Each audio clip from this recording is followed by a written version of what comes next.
Iran ও ইসরায়েলের সংঘর্ষে নতুন করে উত্তপ্ত মধ্যপ্রাচ্যের ভূ রাজনৈতিক পরিস্থিতি। এর জেরে পারস্য উপসাগরের হরমুজ প্রণালী দিয়ে এলএনজি ও জ্বালানি তেল সরবরাহে ব্যাপক ধাক্কা খাওয়ার শঙ্কা তৈরি হয়েছে। কেননা পাল্টা পদক্ষেপ হিসেবে পথটি বন্ধ করে দেওয়ার ঘোষণা এসেছে তেহরানের পক্ষ থেকে। যদি সত্যি বিশ্বের অন্যতম ব্যস্ত ও গুরুত্বপূর্ণ এ সামুদ্রিক পথ বন্ধ করে দেয়া হয়, তবে বৈশ্বিক জ্বালানি সরবরাহের পাশাপাশি সারা বিশ্বের অর্থনীতির উপরই পড়বে তীব্র নেতিবাচক প্রভাব।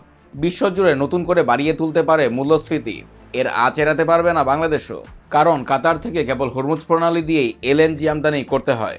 শুধু ইরানই নয়, পারস্য উপসাগরের তীরবর্তী সৌদি আরব, সংযুক্ত আরব আমিরাত, কাতার, কুয়েত, বাহরাইন ও ইরানের জ্বালানি তেল রপ্তানি প্রায় পুরোটাই নির্ভর করে এ পথের উপর।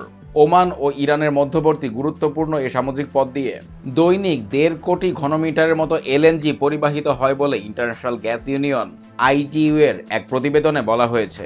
বাংলাদেশ দীর্ঘমেয়াদী চুক্তির আওতায় কাতার ও ওমান থেকে এলএনজি আমদানি করে, যার সিংহভাগই আসে এ পথে। প্রতি বছর এ সমুদ্র পথ ধরে অর্ধশতাধিক এলএনজিবাহী কার্গো আসছে দেশে। জ্বালানি বিশেষজ্ঞরা বলছেন, হরমুজ প্রণালী ইরান দীর্ঘমেয়াদে বন্ধ করে দিলে বাংলাদেশে এলএনজি আমদানির স্বাভাবিক কার্যক্রম ব্যাহত হওয়ার বড় শঙ্কা রয়েছে। তাতে প্রভাব পড়বে গ্যাস সরবরাহে। তাই পরিস্থিতি পর্যবেক্ষণে রেখে দ্রুত এ বিষয়ে সরকারকে সিদ্ধান্ত নেওয়ার তাগিদ দিয়েছেন তারা।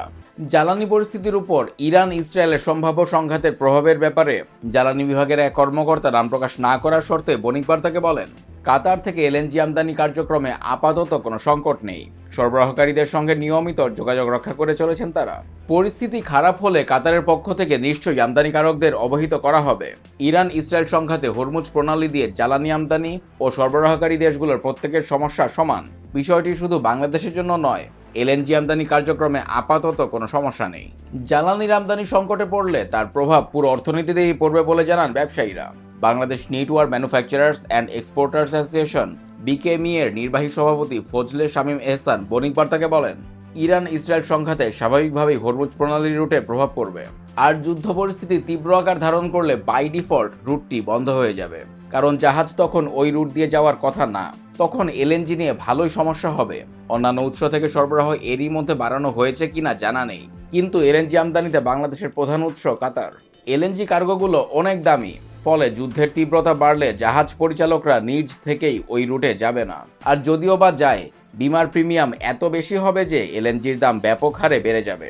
যুদ্ধ বাড়লে সরাসরি প্রবাহের পাশাপাশি পরোক্ষ প্রবাহ রয়েছে উল্লেখ করে ব্যবসায়ী নেতা বলেন, লজিস্টিক ব্যয় তখন বেড়ে যাবে, কারণ জ্বালানির দাম এরই মধ্যে বাড়তে শুরু করেছে।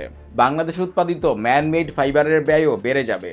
যুদ্ধের প্রভাবে সব ধরনের পণ্যের দামে প্রভাব পড়বে, দাম বেড়ে যাবে। এ ধরনের পরিস্থিতিতে যুক্তরাষ্ট্র ও ইউরোপের কাস্টমাররা পোশাক কেনা কমিয়ে দেবে, যার নেতিবাচক প্রভাব পড়বে বাংলাদেশে। আন্তর্জাতিক জ্বালানি সংস্থা আইইএ বলছে, হরমুজ প্রণালী দিয়ে পরিবাহিত জ্বালানি তেলের প্রায় 70%-এরই ভোক্তা দক্ষিণ এশিয়া। ফলে হরমুজ প্রণালীতে যে কোনো ধরনের প্রভাবের প্রতিক্রিয়া দেখা যাবে এসব দেশের জ্বালানি তেলের বাজারেও। বৈশ্বিক জ্বালানি তেলের বাজারে এরই মধ্যে ইরান ইসরায়েল উত্তেজনার প্রভাব পড়তে শুরু করেছে। উভয় দেশে পাল্টাপাল্টি হামলার পর পণ্যটির মূল্য বেড়েছে 12% পর্যন্ত।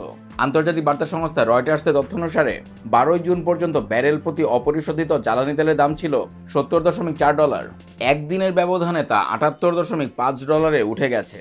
এর আগে সর্বশেষ গত জানুয়ারিতে আন্তর্জাতিক বাজারে জ্বালানি তেলের দাম এর চেয়ে বেশি উঠেছিল। চলতি বছরের 27 জানুয়ারি অপরিশোধিত তেলের দাম পৌঁছায় $79। বিশেষজ্ঞরা বলছেন, হরমুজ প্রণালীতে দীর্ঘমেয়াদী অবরোধ হলে ব্যারেল প্রতি জ্বালানি তেলের দাম $100 থেকে $130 পর্যন্ত বেড়ে যেতে পারে।